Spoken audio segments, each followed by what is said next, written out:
الحلقه السادسه بالنسبه لي في مسلسل سفاح الجيزه كانت اقوى نهايه في حلقات المسلسل كلها. تقريبا هم عملوا كل التعديلات اللي احنا قلناها في الحلقات اللي فاتت، ودي حاجه انا فخور بيها جدا الصراحه. بس بيني وبينك في حته صغيره ناقصه في المونتاج. ده شكل الحلقه السادسه يا جماعه. برضه المكالمه قصيره يا فندم، ممكن تتكلم تاني وتطول المكالمه شويه؟ يعني موسيقى تشويقيه موجود، موسيقى تتر النهايه عالت بهدوء موجود، كل حاجه موجود المره دي. امال نعمل فيديو بقى عن ايه؟ انا جت في دماغي فكره. حاسس ان القفله مش صح قوي، في حاجه لازم تتعدل. هناخد اغنيه تتر النهايه اللي تعبت معانا ونحطها في التايم لاين. تعديل رقم 1 ان احنا نخلي الموسيقى تطلع واحده واحده مش تظهر فجاه. بس بيني وبينك النوع ده من التعديل ما ينفعش المره دي لان عنصر المفاجاه اختفى. هنسيب زي كل مره فاصل في النص. بيني وبينك الصوت ده مميز جدا لازم احطه.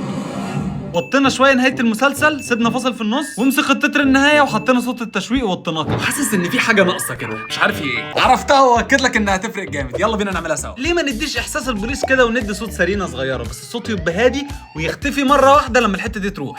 هو ده